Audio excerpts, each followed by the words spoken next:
আসসালামু আলাইকুম। হ্যালো বন্ধুরা, মাহবুব টেকের আরেকটি নতুন ভিডিওতে আপনাদেরকে স্বাগতম। হ্যাঁ বন্ধুরা, আমরা আজকে কথা বলবো আপনারা ঘরে বসেই অনলাইনের মাধ্যমে কিভাবে আপনি আপনার বিএস খতিয়ান নতুন নিয়মে আবেদন করবেন। অর্থাৎ আপনারা অনেকেই অবগত আছেন, ভূমির যে সার্ভার সেটি আপডেট হয়েছে, সেখানে আগের মতো করে কাজগুলো নেই, কাজগুলো চেঞ্জ হয়ে গেছে। তো আমরা দেখাবো আপনি 100 টাকার বিনিময়ে কিভাবে আপনার বিএস খতিয়ান বা ডিপি খতিয়ান বা পর্চা ঘরে বসেই অর্ডার করবেন এবং 2 ঘন্টার মধ্যে ডাউনলোড করবেন। তো সময় নষ্ট না করে আমরা চলে আসি কম্পিউটার স্ক্রিনে। আর হ্যাঁ, ভিডিওটি বুঝতে হলে সম্পূর্ণ দেখতে হবে। বরাবরের মতো চলে আসলাম কম্পিউটার স্ক্রিনে। কম্পিউটার স্ক্রিনে আসার পর আমি সর্বপ্রথম আমার ক্রোম ব্রাউজারটি ওপেন করব। ক্রোম ব্রাউজারটি ওপেন করার পর আমি এখানে লিখে দিব www.land.gov.bd লিখে এন্টার প্রেস করব। এন্টার প্রেস করলে আমার সামনে এরকমটি উইন্ডো আসবে। এখান থেকে জাস্ট লগইন অপশনে ক্লিক করে আমি আমার অ্যাকাউন্টটি লগইন করে নিব। তো আপনারা যারা অ্যাকাউন্ট রেজিস্ট্রেশন করেননি তারা আমাদের এর আগে একটি ভিডিও আপলোড হয়েছে, সেখানে কিভাবে রেজিস্ট্রেশন করতে হয় অ্যাকাউন্ট সেটি আমরা দেখিয়ে দিয়েছি। আপনারা ওই ভিডিওটির সহযোগিতা নিয়ে আপনার অ্যাকাউন্ট রেজিস্ট্রেশন করে নিতে পারেন। তো আমি আমার মোবাইল নাম্বারটি লিখে দিব এবং আমার পাসওয়ার্ডটি লিখে দিব। লিখে দেওয়ার পরে আমি ক্যাপচা কোডটি দিয়ে দিচ্ছি। ক্যাপচা কোডটি লিখে দেওয়ার পর লগইন করুন অপশনটিতে ক্লিক করব। লগইন করুন অপশনটিতে ক্লিক করলে আমার অ্যাকাউন্টটি লগইন হয়ে যাবে। এখান থেকে আমাকে যে কাজটি করতে হবে সেটি হচ্ছে জাস্ট ভূমি রেকর্ড ও ম্যাপ, এই অপশনটিতে ক্লিক করতে হবে। এই অপশনটিতে ক্লিক করলে আমার কাছে এরকম একটি উইন্ডো চলে আসবে। এখান থেকে আপনারা জাস্ট সার্ভে খতিয়ানে ক্লিক করে আপনাদের বিভাগ, জেলা, উপজেলা এবং বিআরএস, এরপরে আপনাদেরকে এখানে দিয়ে দিতে হবে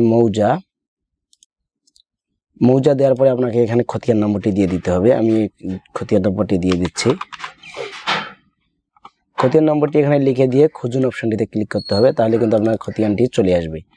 সেম ভাবে আপনি যদি আপনার খতিয়ান নাম্বার না থাকে তাহলে দাগ দিয়ে যদি খুঁজতে চান তাহলে আপনাদেরকে নিচের দিকে অধিকতর অনুসন্ধান এই অপশনটিতে ক্লিক করে এখানে দাগ নাম্বার লিখে দেওয়ার অপশন আসবে। এখান থেকে আপনারা দাগ নাম্বার লিখে দিতে পারবেন। দাগ নাম্বার লিখে খুঁজুন অপশনে ক্লিক করতে পারবেন। অথবা দাগ নাম্বার যদি না থাকে, আপনারা যদি আপনার মালিকানার নাম দিয়ে খুঁজতে চান তারপরেও অধিকতর অনুসন্ধানে গিয়ে এখানে মালিকের নাম দিয়েও আপনারা খুঁজতে পারেন। আমি মালিকের নাম লিখে দিয়ে খুঁজুন অপশনটিতে ক্লিক করলেও সেম নামে যতগুলো খতিয়ান আছে সবগুলো চলে আসবে। আপনাদের যেটি প্রয়োজন সেটি আপনারা এখান থেকে খুঁজে নিতে পারবেন। যেহেতু আমার কাছে খতিয়ান নাম্বার আছে, আমি খতিয়ান নাম্বারটি এখানে লিখে দিচ্ছি। লিখে দিয়ে খুঁজুন অপশনটিতে ক্লিক করলে আমার খতিয়ানটি পেয়ে গেছি। এখানে ক্লিক করলে আমি এরকম একটি উইন্ডো আসবে। এখান থেকে আমি জাস্ট ঝুড়িতে রাখুন এই অপশনটিতে ক্লিক করব। ঝুড়িতে রাখুন অপশনটিতে ক্লিক করলে আমার এই খতিয়ানটি ঝুড়িতে চলে যাবে। এখন আমাদেরকে যে কাজটি করতে হবে, উপরের যে আইকনটি ঝুড়ির মতো একটি আইকন আছে এটিতে ক্লিক করব। এটি হচ্ছে সেই ঝুড়ি। এখানে ক্লিক করলে আমার খতিয়ানটি এখানে চলে আসছে। আমি জাস্ট এখানে একটি টিক মার্ক দিয়ে নিচের দিকে চেক আউট করুন অপশনটিতে ক্লিক করব। চেক আউট করুন অপশনটিতে ক্লিক করলে এরকম একটি উইন্ডো আসবে। এখান থেকে আপনাদেরকে পেমেন্ট করতে হবে।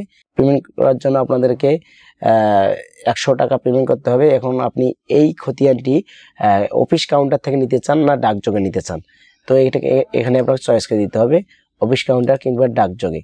ডাকযোগে দিয়ে দিলাম আমি। ডাকযোগে দেওয়ার পরে দেশের অভ্যন্তরে দিয়ে দিব। দেশের অভ্যন্তরে দিয়ে দেওয়ার পরে এখানে ঠিকানা যোগ করুন এই অপশনটিতে ক্লিক করবেন। এই অপশনটিতে ক্লিক করে এখান থেকে আপনারা দিয়ে দিবেন বিভাগ, জেলা, উপজেলা, পোস্ট কোড, এরপরে আপনার গ্রাম লিখে দিয়ে যোগ করুন অপশনটিতে ক্লিক করুন। যোগ করুন অপশনটিতে ক্লিক করলে যোগ হয়ে যাবে। জাস্ট এখান থেকে আপনার ঠিকানাটাতে টিক মার্ক দিয়ে নিচের দিকে ফি পরিশোধের মাধ্যমে এখানে এসে উক্ত যোগফলটি দিয়ে দিবেন। উল্লেখ্য যে আপনারা 2 ঘন্টার মধ্যে যদি নিতে চান তাহলে অফিস কাউন্টার দিয়ে আবেদন করতে হবে। আমি ডাকযোগে নিব, এই জন্য অফিস কাউন্টার দিলাম না। কিন্তু এখানে একটু প্রবলেমও আছে, 2 ঘন্টার মধ্যে যদি আপনি আপনার খতিয়ানটি ডাউনলোড না করেন তাহলে কিন্তু আপনি আর নিতে পারবেন না, আপনার 100 টাকা ব্যর্থ হয়ে যাবে। এজন্য আমরা ডাকযোগেই আবেদন করতেছি। এখানে ডাকযোগে আবেদন করলে 40 টাকা একটু বেশি লাগে। কি কারণে? এটা হচ্ছে পোস্ট ফি, অর্থাৎ ডাকযোগের খরচ। এখন আমাদেরকে খরচ হবে 140 টাকা, অর্থাৎ মূল কাগজটা হাতে পেয়ে তখন আমরা মূল কাগজটাই হাতে পাবো। ঠিক আছে, যোগফল লিখে ফি পরিশোধ করুন এই অপশনটিতে ক্লিক করতে হবে। এই অপশনেতে ক্লিক করলে আপনাদের সামনে এরকম একটি উইন্ডো চলে আসবে। এখানে আপনারা মোবাইল ব্যাংকিং এর মাধ্যমে টাকাটি পরিশোধ করতে পারবেন। আমরা বিকাশের মধ্যে পেমেন্ট করব। জাস্ট বিকাশে ক্লিক করে জাস্ট এখানে একটি টিক মার্ক দিয়ে পে টু 140 এখানে ক্লিক করতে হবে। এখানে ক্লিক করলে আপনার বিকাশ অ্যাকাউন্ট নাম্বার দিতে হবে। আমি আমার বিকাশ অ্যাকাউন্ট নাম্বারটি দিয়ে দিচ্ছি। দিয়ে দেওয়ার পরে কনফার্ম অপশনটিতে ক্লিক করতে হবে। কনফার্ম করুন অপশনটিতে ক্লিক করলে আমার ফোনে একটি ভেরিফিকেশন কোড চলে যাবে। আমি আমার ভেরিফিকেশন কোডটি এখানে বসাই দিব। ভেরিফিকেশন কোডটি বসাই দিয়ে কনফার্ম অপশনটিতে ক্লিক করব। কনফার্ম অপশনটিতে ক্লিক করলে আমাকে বিকাশের পিন দিতে হবে। বিকাশের পিন দিয়ে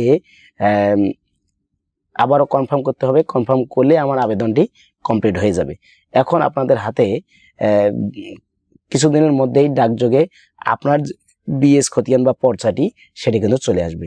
সেমভাবে আপনারা আপনাদের বিএস, সিএস, এসএ এবং আরএস, বিআরএস প্রত্যেকটি খতিয়ানে এভাবে আবেদন করতে পারবেন এবং 140 টাকা কিংবা 100 টাকার বিনিময়ে মূল ডকুমেন্ট হাতে পাবেন। তো সম্পূর্ণ ভিডিওটি দেখার জন্য আপনাদেরকে ধন্যবাদ। আর এখনও যারা আমার চ্যানেলটি সাবস্ক্রাইব করেনি তারা আমার চ্যানেলটি সাবস্ক্রাইব করে সাথেই থাকবেন।